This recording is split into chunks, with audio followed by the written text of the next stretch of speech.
ShinRobjira.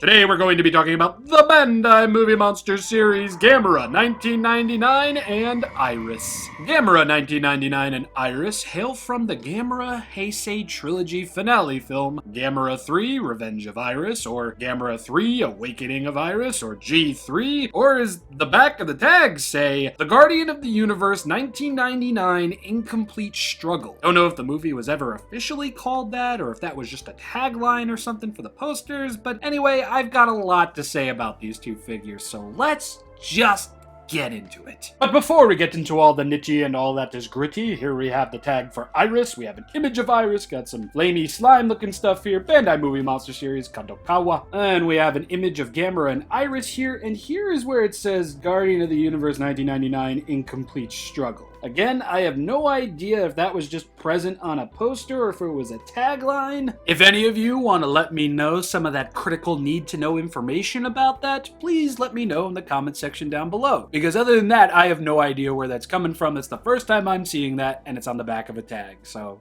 yeah. Now when it comes to the inside of the tag, we have an image of Iris here, which differs obviously from the figure. It's not just some random silhouette. And we have, just the basic inside tag information. Bland but fun. Can't really say anything different for Gammy over here because, the image, flames, Bandai Movie Monster Series, Kadokawa, Gamera 1999. Exact same image as the back of the Iris tag. And then on the inside of the tag, we have a picture of Gamera and a whole bunch of information. Still need to nab new top loaders for these guys. Whenever it happens, it happens. Now the hype leading up to these figures was astronomical. People loved the way the paint looked, people loved the new molds for these figures, and I was one of them. I was very excited to get these figures in, but here comes one of those ShinRobjira buts, as I feel these figures could have been just a little bit better. And I'll explain why now. Now, normally we go right into paint and detail and have ourselves a little bit of an eye-gasm when looking at the figures. Don't worry, that's coming soon. But today I wanted to cover the articulation first because there ain't a lot of it. Up first, let's take a look at Turtle. He's got nothing at the arms, nothing at the head, as expected, and nothing at the tail. That's right, friends and neighbors. Gamera only has articulation in the legs. Just the legs. Whereas on the original Gamera 1999 theater exclusive version, you were able to go all the way around at the arms, like so. You were able to go all the way around at the legs, like so. There was even a teensy-weensy little bit of movement at the head, and there was movement at the tail. And even in terms of the 95 Gamera Movie Monster Series figure, you were still able to go all the way around at the arms, like so, and the legs, nothing at the head, and the tail.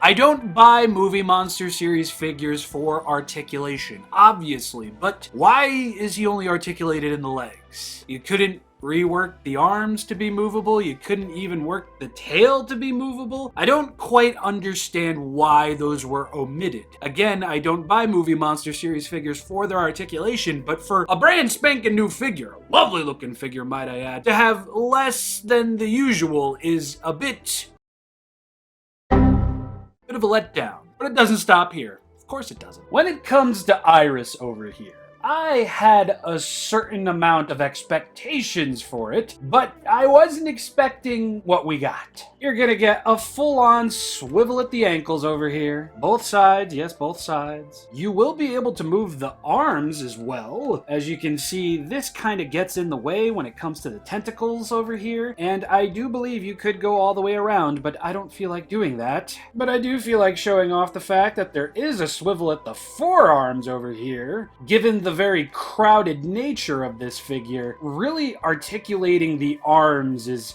a bit of a pain in the butt, you might say. Now, yeah, they can go all the way around at the forearm, but again, this leading into over here and kind of just like doing this and everything, it's just too much. It's way too much, and then this pops out, and yeah, that popped out because I was trying to move it in a way, and I'm not upset about that. No, I'm not upset about that.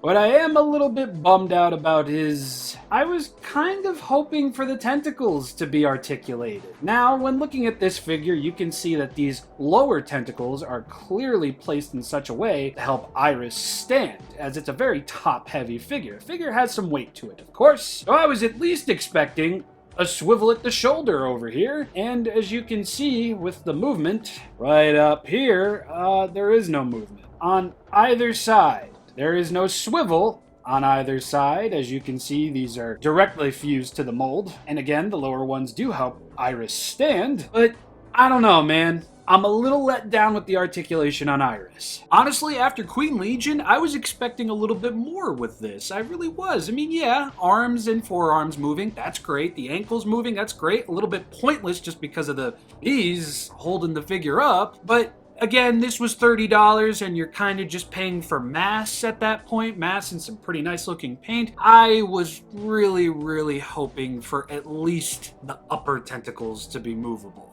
And they're not. And I'm bummed about that. So in terms of articulation, I'm gonna give these figures 2.5 stars. Yeah, I understand. They're not SH Monster Arts. They're not Figma. They're not NECA. They're not meant to be posy figures. But to really drive the point home, I paid around the same for Queen Legion over here as I paid for Iris, and we've got a swivel at the head. The arms can move up and down like so. These things over here can move. That's all I'm trying to get at here. Same price for this as I paid for Iris, more articulation, and it honestly looks better by personal choice. And I do appreciate the updated sculpt on Gamera 99, but how do you update it to a point where it doesn't include tail and arm articulation, man? That's just weird to me. But time to stop being such a negative nurgle. Let's take a look at paint and detail, because that, at least...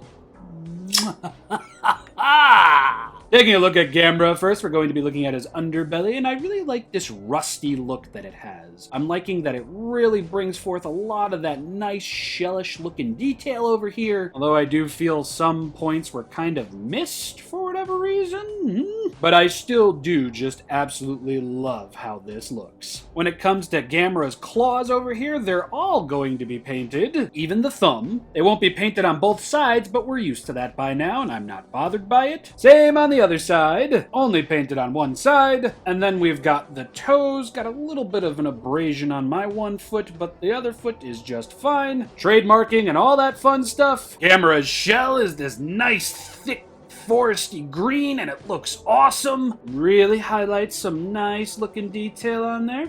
Very nice. Of course, it'll be done on both sides. And I'm really liking the variation with this on both sides. As you can see, they're not exactly the same on both sides, and I do appreciate that little attention to detail. Of course, the shell's not going to be painted on the underside over here or behind Gamera's head. And in speaking of Gamera's head, just look at this magnificent metallic emerald green eyes, solid black pupil on both sides, and the teeth are nicely painted as well. It's a little bit muddy on the bottom row, but overall the inside of the mouth is rather fantastic. Really liking and appreciating that these tusks are painted on both sides of the figure. Really does make Gamera look all the more perfect. But turn Gamera to the front and hello! We've got a little bit of wonk eye going on here. Gamera looks like he's looking directly into the camera, and then he's looking off to the side at the vending machine not too far from my house that frequently steals my money without giving me my drinks. I'm coming for you, vending machine. I will get my Snapple green tea even if it kills me. Again, a little bit bummed on the off-centered pupil on the other side, but I could really care less, as the majority of this figure does indeed look fantastic.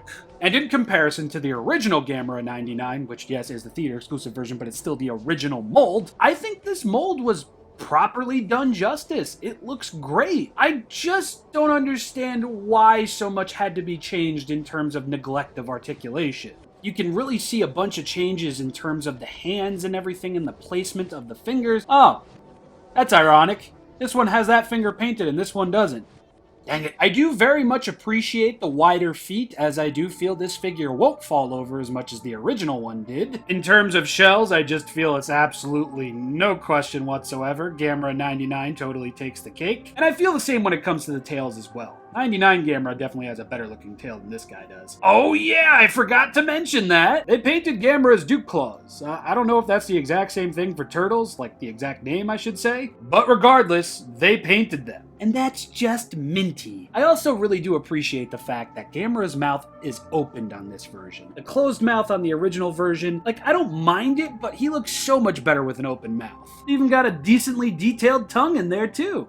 Good stuff, Bandai. So in terms of a comparison, paint and detail-wise, new 99 looks way better, but when it comes to articulation and such, the original 99 is definitely the superior turtle. Just look at the detail on this thing. It is immaculate. I just really love all the folds and scales going on here. I even love the spikes at the top of the head over here. It just looks so good. I know he do be looking kind of wonky from the front, but the detail, again, I just need to sing praises for it. I mean, just look at the detail on the top of his head.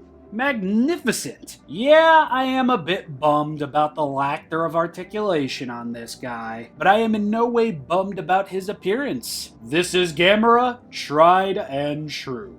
So despite the negativity I had towards the articulation, Gamera absolutely pulls through in terms of paint and detail, so he's going to get 2 solid stars. Honestly, if this thing had arm articulation, I would definitely call this one of the best Movie Monster Series figures of the year in terms of a perfect solid 3 stars. But enough about that, let's take a look at Iris. Iris is massive. Like, not so much in size, but there's just so much to really look at and enjoy. So let's start at the lower half first. We have these beautiful metallic blues on the thighs and silver on the boner, and it looks really nice. It really highlights all of the lovely detail that was placed onto this figure. And believe me, there's quite a lot of detail to cover on this figure, indeed. Going to have some silver paint for the hoofed feet over here, or transformium feet over here. Not quite sure if these leg spikes are painted silver, or if they're just additions that were glued into the legs that were already silver. Either way, they look fantastic, and look at that detail, oh my god. Moving on to the chest, we have a bunch of blue titties, and we've got this yellow slit on Iris's chest over here, and it just looks beautiful. This is awesome. Yeah, it's just shiny, and it's getting in all the grooves and crevices and everything, but I can't deny that Bandai, they chose a good color palette this time. Yeah, Iris is always silver, orange, blue, and all that other stuff, but this just looks so good from every angle. No matter where you look, the silver paint highlights detail. It looks good. I couldn't be happier with this. Plus blue titties. And just one heck of a profile shot, man. Damn. Now this is a little warped from being in the box for as long as it was, but just look at all of that detail, man. Holy moly. Taking a look at the back of the figure, my god, it's like a pine cone with tendrils back here. Just oh my god, so very nice looking. Silver paint's a little weak in some areas, but not everywhere, of course. And I'm impressed. I'll say that, tried and true, I am absolutely impressed with how the back of this figure looks. It's nice to see that all of this was even silver, to be completely honest. And this bright reddish orange as the base color for the figure looks really nice over here as well. Yeah, it ain't the best, and there is some random silver splotches here and there, but I really can't be mad. The fact that these are even painted at all, wow. Granted, it's nothing to write home about, but damn! That looks good. Totally wish they did the entirety of the tendrils with that paint. That would have been nice. Speaking of the tendrils, we got some lovely detail on the tips of them.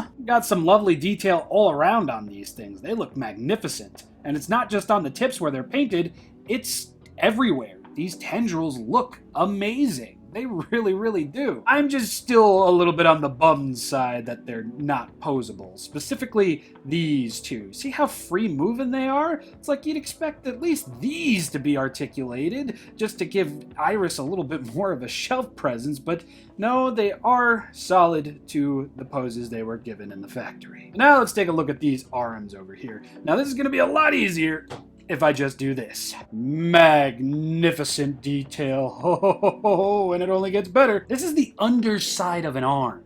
They did not need to go this hard.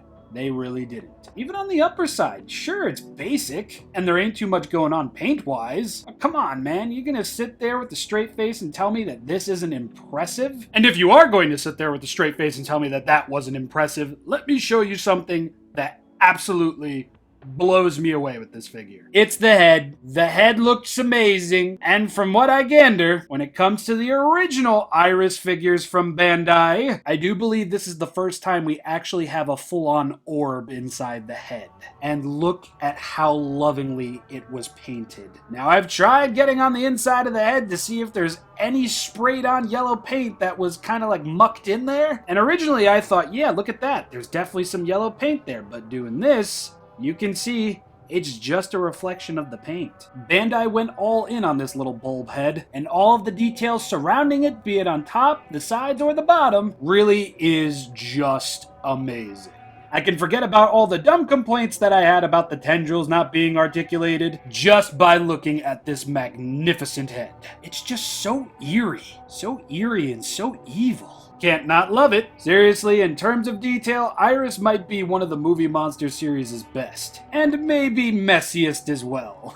But I don't feel any of the messy bits really detracts from the fact that this thing is beautiful, grotesque, dinosauric, but just 100% impressive. There's even detail on the bottom of the feet over here. So much is going on this figure, yes. But I still do feel for $30, not having a little bit more articulation is a bit of an upset. But in terms of paint and detail, I'm gonna have to give Iris 2 solid stars. Figure looks amazing.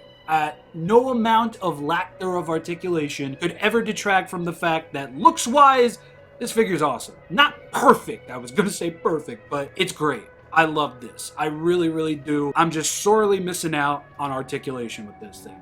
That's it. I could just pose this a little bit this way. I would have been happy. I would have been so happy. 2.5 solid stars out of 3. They have their articulation issues, but for the most part, I couldn't recommend these figures enough. Out of this release cycle, I definitely think Iris is my favorite, yes. If you've picked these figures up, which of the 2 are your favorite? Let me know in the comment section down below. And scene.